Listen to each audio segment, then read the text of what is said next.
Rebonjour à toutes et à tous. Merci d'être parmi nous. Merci mon cher François. Sébastien Topiac. Alors qu'il ne connaît pas dans notre écosystème peu de monde, mais il était important, nous l'avons estimé ainsi, François, qu'il soit à nos côtés pour répondre à tes questions qui parfois ne sont pas très simples.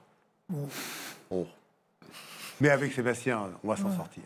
Oui, parce que Sébastien, on est ravis de t'avoir parmi nous aujourd'hui, parce que tu participes en ce moment à un groupe de travail là, dans lequel on est, avec la médiation des entreprises, sur la reconnaissance de la RSE, finalement, des PME dans le cadre des marchés publics. Voilà. Alors, du coup, peut-être tu peux nous raconter un petit peu où on en est, finalement, de ce groupe de travail. Il n'est pas terminé, on est encore en train de travailler, mais peut-être sans tout dévoiler par avance, mais déjà donner une petite tendance pour ceux qui nous suivent. Bonjour à... Attends, alors, avant que tu répondes, mon cher Sébastien, oui. Moi j'ai besoin de compléter la question pour le cas présent, parce que dans le monde de la communication des marchés publics, ça ne fait pas toujours très bon ménage. On a souvent parlé ensemble, c'est un peu compliqué, c'est un peu je t'aime moi non plus. Il faudra que tu nous en dises un petit mot, tu vois, sur ce sujet-là. Excuse-moi François.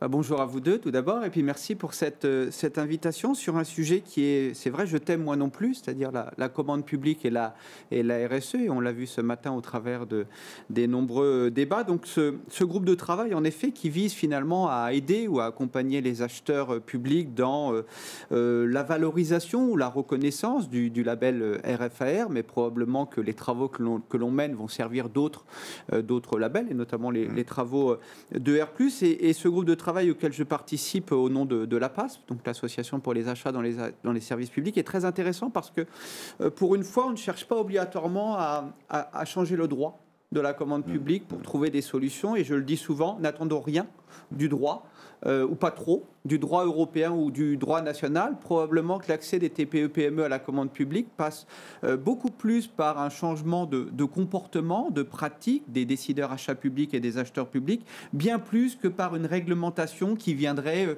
du jour au lendemain. D'ailleurs, les autres États membres de l'Europe s'en sortent très bien avec leurs entreprises, avec les mêmes textes, avec les mêmes directives. Donc la question n'est pas dans le droit, mais probablement dans les pratiques. Et ce groupe de travail, finalement, vise à donner un certain nombre de recommandations, de leviers, et notamment celui, sans dévoiler de secret, de faire référence au référentiel, si je peux m'exprimer ainsi, dans le cahier des charges pour valoriser un certain nombre de points de ce référentiel et donc, entre guillemets, faciliter l'accès à la commande publique à des entreprises qui, détentrices du label, auraient déjà fait ce travail de persuasion. Donc c'est un groupe de travail intéressant et qui ouvre probablement la voie à un changement de paradigme au sein de la commande publique.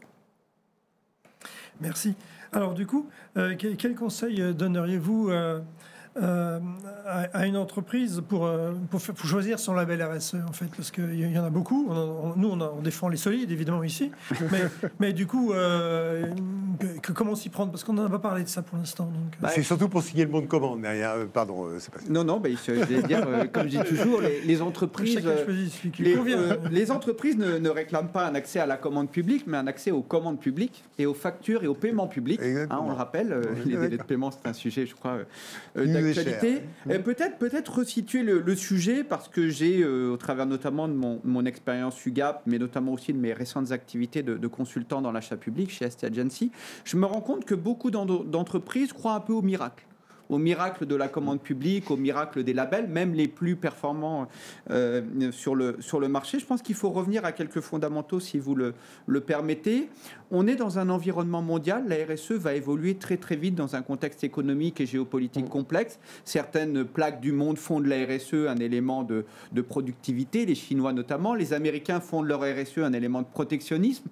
Et puis les Européens, pendant longtemps, ont essayé de faire de la RSE un enjeu environnemental et social pour sauver la planète. Et puis l'Europe a ouvert les yeux récemment, aidée peut-être par les crises sanitaires, géopolitiques, la France peut-être aussi en ce moment, se dire finalement la RSE peut être un formidable outil réglementaire, mais aussi en termes de pratique pour la sécurité d'approvisionnement, on le sait avec la crise sanitaire, mais aussi pour assurer sa souveraineté. Et donc on voit une Europe qui est en train de bouger sur sa réglementation, ses directives, etc.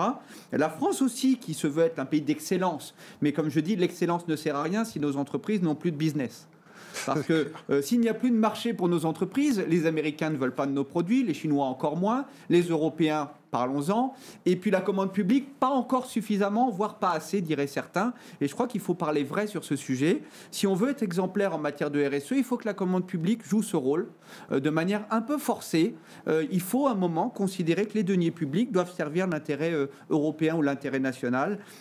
Et donc je comprends que les entreprises que l'on a entendues depuis ce matin soient encore très sceptiques, voire inquiètes.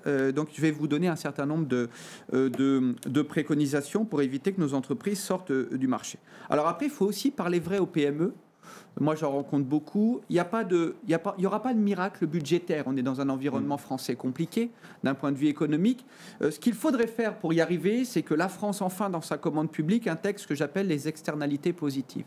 C'est-à-dire être une approche en coût global et non plus en prix. Je vais vous donner 3 exemples concrets de pays qui l'ont fait.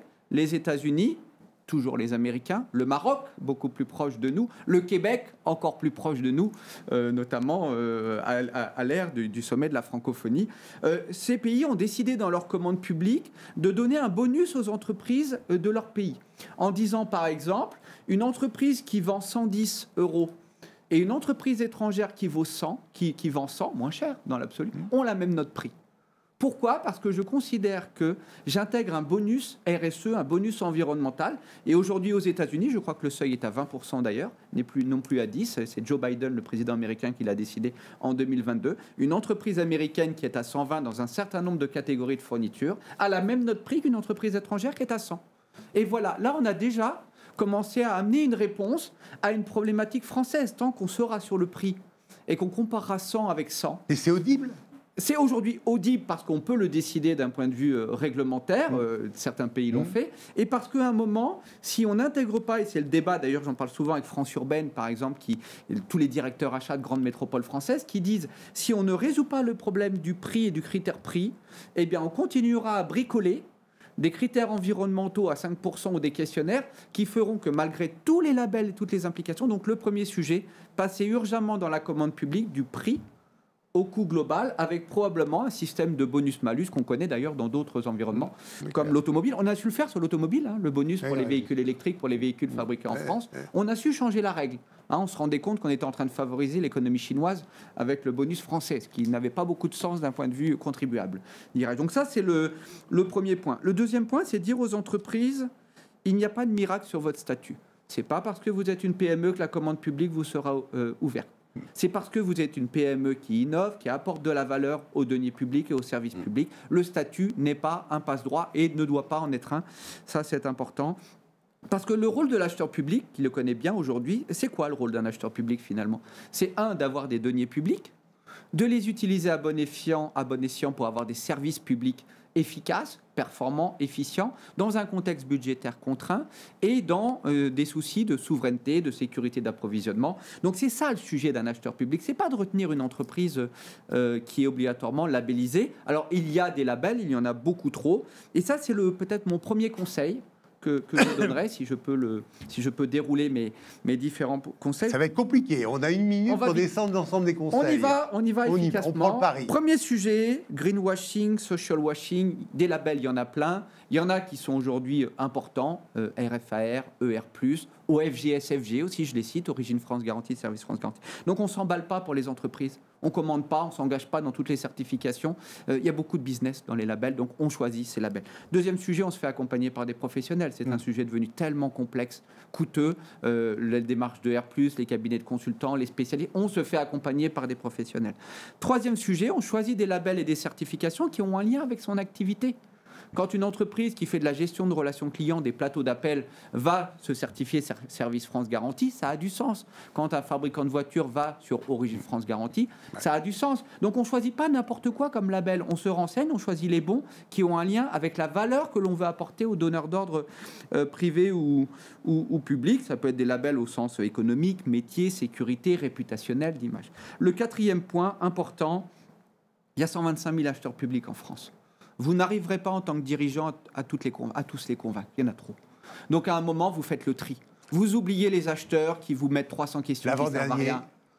Ok, le tri, après. On fait le tri, on va sur les acheteurs matures, on les connaît, on les identifie, les spazeurs, les labels RFAR, il y a des acheteurs qui sont RFAR. On va voir les acheteurs qui sont intellectuellement prêt pour positionner son offre de valeur. Le 5e sujet, on discute sourcing, Stéphane Beauvais en a parlé, mais sourcing avec les centrales d'achat nationales, régionales, et puis on parle de sa valeur, on explique son label, on explique pourquoi on s'est lancé dans une démarche, ça c'est le 5e point.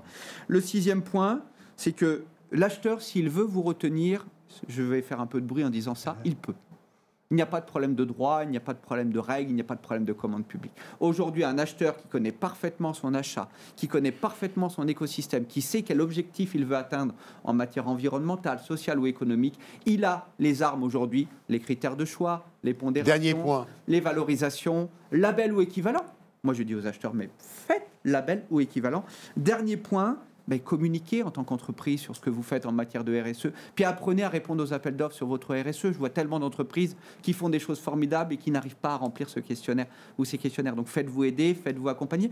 Aujourd'hui, il y a ce que j'appelle de la RSE utile et tactique. Je dis aux entreprises, ne faites pas de la RSE pour vous faire plaisir, faites de la RSE utile et tactique pour gagner des marchés et développer votre business. Sébastien, en fait, c'est notre boîte à outils, pratique, opérationnelle et simple.